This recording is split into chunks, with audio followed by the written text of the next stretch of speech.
Thank you all for joining us now for the third episode of our series around assessments. If you do like what you hear tonight and want to learn more about ways in which you can support districts across the U.S., then feel free to subscribe below or tune in next week, Thursday at 7 p.m. Maria and Atiba, take it away. Are you volleying with me? The ping pong's in my court now, the ping pong ball there? Okay, Atiba, thank you. So, we were talking about test development and the influence of not just the interim assessments, but also coming to the point of the summative. As we think about this very different year that we sit in, from a policy standpoint, I want to direct this from Laura's perspective, but I also want everybody else to chime in. When it comes from a policy perspective, do you see any significant changes, not just an implementation of a test, but any changes in policy when it comes to assessment?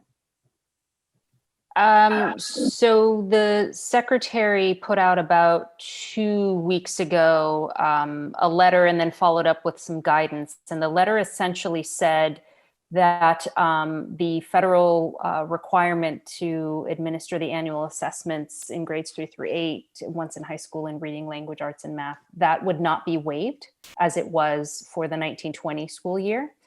However, that letter also indicated that the department could be flexible on how the test results are used, and so accountability. And then it followed up with some guidance. Well, the guidance isn't final. They issued it for comment and issued it out to states. So there was every indication that the assessment requirement will hold, but that states can indicate their plans for how they plan to hold schools accountable, what data they will use, knowing that most data that states use is test data. It may not be their state annual assessment, could be things like the ACT, could be advanced placement tests, other variations of tests that just may or may not be administered this year. I think part of the difficulty in issuing a really firm policy at this point is that we're in the middle of a pandemic that seems to change every single day. None of us here know what the spring is going to look like when these tests are normally administered. So it's really hard to say this is what the policy is going to be now when the situation may be completely different. So it's understandable that the department is saying for now, the assessment requirement is going to hold and that there will be flexible.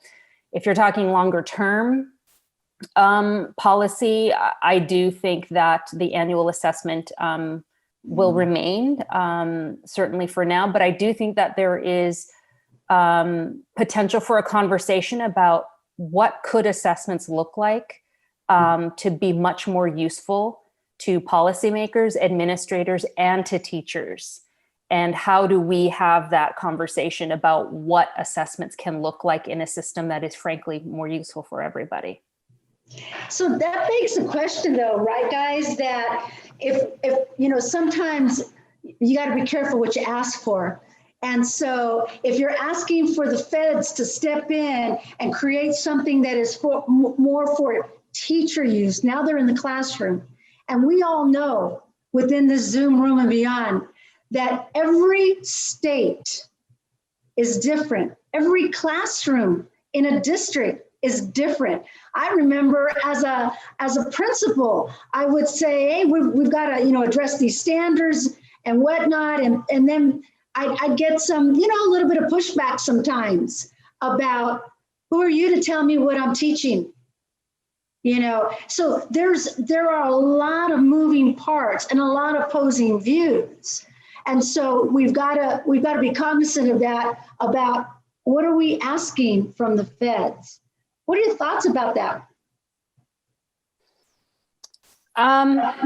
So I think that there is a role for assessments to play, as Wesley mentioned. These are public schools and they should be held accountable for serving students. How we have done that, I think we've now realized it hasn't gone as intended. So I think that there's great room for improvement, but I believe that there is a role for assessments to play. Probably not the way that they have played in the past. And I think that it might be time for the feds to have a conversation with educators, with districts, to ask them, how can we make a much more comprehensive and coherent system, and what is the right kind of assessment to use? Is it more of a NAEP design, where you're sampling kids and you're administering it every couple of years just for that equity check? Maybe. Do you need to assess every student every year, the current design? Maybe. Again, it goes back to the purpose, right? Exactly. What is the purpose of this assessment? How are we going to use it? And then you design it afterward. But I do think that there is a role, and we need to broaden the conversation about what is useful in terms of moving the needle forward for the kids we all care about. Yeah, I'm going to echo that, Laura, because I think that it's an important conversation to have. And it's really kind of what drew me to kind of embrace this kind of national kind of opportunity for us, right, in assessment, because it's all about really collecting the information from all levels to be able to make an informed decision, to be able to serve that conduit of information as that conduit of information, oftentimes to inform those people that are having those higher level, conversations and are going to be making the decisions. Because oftentimes we see that the policymakers, aren't necessarily as well versed as the boots on the ground would be, and not necessarily aware of what implications may result from those decisions. So I think it's important to have that conversation, like you're saying, Laura, to talk about what the needs are, to be able, the intent of the assessment, to be able to design one that's appropriate. Now, I think that despite the fact that you're going to have differences, there's going to be a different assessment in every state that's going to be customized to their specification.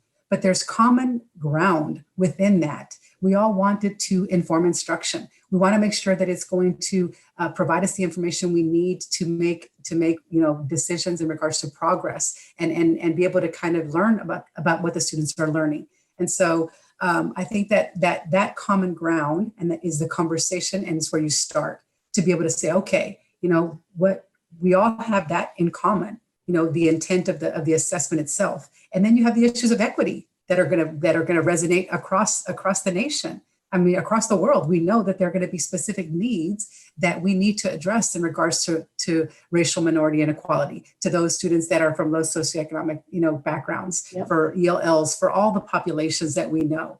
And so I think we can draw from our experiences and be able to kind of have that common conversation and make sure it's part of everybody's conversation in every state, because that is going to be the touch points that we're going to have to make sure we hit moving forward. So I think that's going to be an important conversation to have. And then weave in all the COVID crisis complex, right? All the digital divide issues. I mean, all the things that really have plagued us now, health, safety. I mean, making sure that we're in a good position to assess students, because we're at the point where we're missing data from last year. So there's already a big giant gap that we've got to deal with. But aside from that, we've kind of broken the longitudinal or the trend data that we had established to date. So we're at the point of having to entertain the possibility of new baselines, new cut scores, new standards, and an invitation for new conversation around equity. So I think it really is an opportunity for us to be able to take advantage of this opportunity to do things differently, to have new conversation and weave in the experiences of the past so that we're better moving forward. So Eldad, your statements kind of brought up, at NWA, we feel like as a research, as a nonprofit research organization, that we feel that we play a role in informing, that policy conversation. Also, you may be familiar with in April, NWA, their research department put out the COVID slide learning loss paper that kind of predicted, if normal summer loss is such and such, let's move back the clock to the middle of March.